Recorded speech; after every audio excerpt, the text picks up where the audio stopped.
Hello दोस्तों, कैसे हैं आप सब। बड़ा दिन, बड़ा टाकरा, बड़ा मार्का, बड़ा मैच T20 वर्ल्ड कप का पाकिस्तान मुकाबला इंडिया।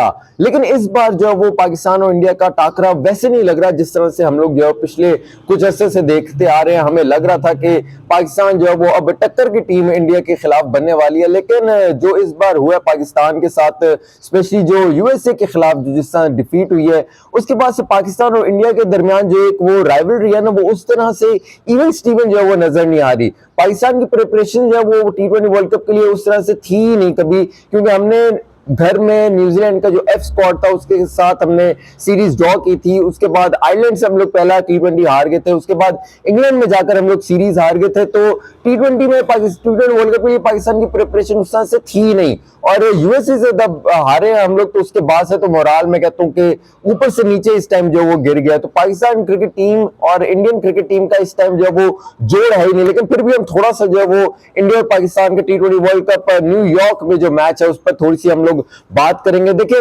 पाकिस्तान जो है वो इस टाइम में दो चेंजेस जो वो करने जा रहा है। इमाद वसीम वापस आ रहे हैं और साइम अयूब वापस आ रहे हैं। आजम खान को बिठाया जाएगा और मोस्ट लाइकली मुझे लग रहा है कि एक फास्ट बॉलर को बिठाकर, चूंकि इमाद वसीम को लाएंगे तो हारिस रऊफ जो बहुत ज्यादा मार खा रहे हैं उनको बिठाया जाएगा। हारिस रऊफ की एक अच्छी बात है कि वो विकेट्स तो ले लेते हैं लेकिन मार जो है वो बहुत ज्यादा खाते हैं। जिस तरह से एक क्रूशियल मैच यूएसए के खिलाफ जिस तरह की उनकी बॉलिंग रही थी, बहुत ज्यादा क्वेश्चन मार्क उनकी जो वो बॉलिंग पर पड़ गया है। लेकिन दूसरी तरफ जो इंडियन क्रिकेट टीम है उसकी तरफ से जो मुझे लगता है ना कि डेंजर साइड जो वो हो सकती है बैटिंग और बॉलिंग में। हम लोग पेसर्स की तो बात करते हैं, इंडियन क्रिकेट टीम के जो पेसर्स हैं वो बेहतर हैं, अच्छे हैं, लेकिन मुझे नहीं लगता कि पाकिस्तान को इंडियन पेसर्स से जो है वो ज्यादा थ्रेट होगा। मुझे जो लग रहा है कि एक तो बैटिंग में विराट कोहली नंबर 1 होंगे। विराट कोहली को अगर पाकिस्तान ने चित कर दिया जल्दी तो फिर पाकिस्तान के पास मैच आ सकता है, लेकिन अगर विराट कोहली चल गए तो फिर पाकिस्तान के लिए जो वो बहुत ज्यादा नियर टू इम्पॉसिबल जो वो हो जाएगा। मुझे लगता है कि जो रोहित शर्मा है ना उनकी विकेट जो वो आसान होगी।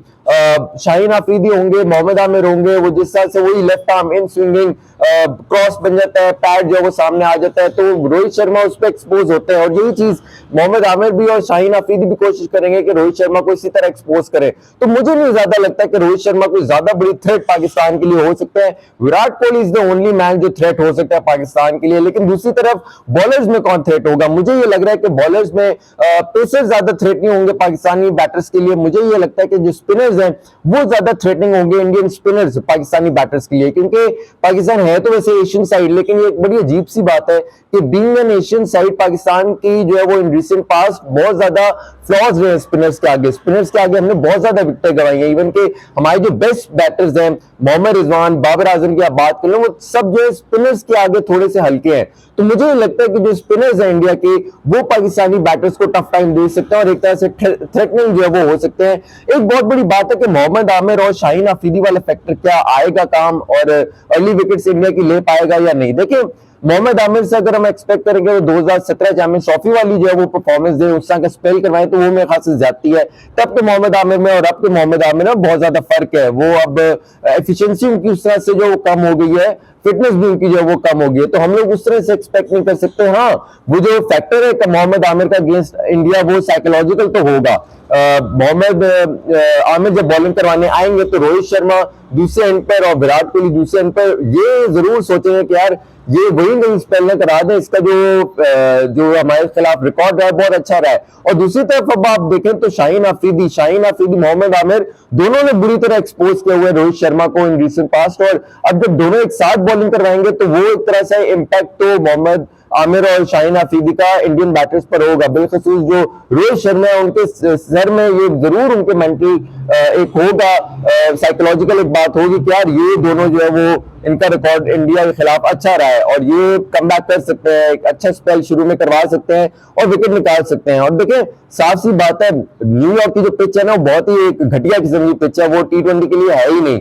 और उस पर जो क्यूरेटर्स को आईसीसी ने कहा तो है कि यार आप इसको ठीक ठाक कर दो, लेकिन ये इम्पॉसिबल नहीं है, नियर टू इम्पॉसिबल कि ये पिच ठीक हो पाए। 2-3 दिन में भी कौन सी पिच जो है वो ठीक होती है, तो हमें बिल्कुल वही इवन स्टीवन किसी में कोई पिच नजर नहीं आएगी। अनइवन बाउंस हो या ग्रासी, एक डेंजरस किस्म की, चैलेंजिंग किस्म की बैटर्स के लिए ये पिच होगी। और इस पर अगर आप देखें तो टॉस जीतकर जो टीम पहले बॉलिंग करेगी उसको फायदा होगा। क्योंकि ये पिच जो है वो अगर एनालाइज आपने थोड़ा सा किया तो ये पिच ना थोड़ी थोड़ी बेहतर होना शुरू हो जाती है 10 से 12 ओवर्स के बाद आप कह लें तो बेहतर होगा उस टीम के लिए जो चेस करने जाएगी। जो पहले टॉस जीतकर अगर किसी को बैटिंग मिल गई तो फिर वो तो गया, जो पहले इस पर बैटिंग करेगा न्यूयॉर्क के पिच पर वो तो गया, ठीक है, साफ सी बात है। तो जो टॉस जीतेगा वो पहले बॉलिंग ही करेगा और टॉस जीतकर बॉलिंग करने का मतलब है कि 50% आपने मैच जो है वो न्यूयॉर्क में आप जीत जाओगे। लेकिन मैं फिर भी कहूंगा कि India are favourites today against Pakistan, और पाकिस्तान अगर इंडिया के खिलाफ अगर मैच जीत गया तो फिर पाकिस्तान को कोई रोकने वाला नहीं होगा T20 वर्ल्ड कप में। अपनी फीडबैक से जरूर आगे रखिएगा। अरफा फिरोज को इजाजत दीजिए, अल्लाह हाफिज।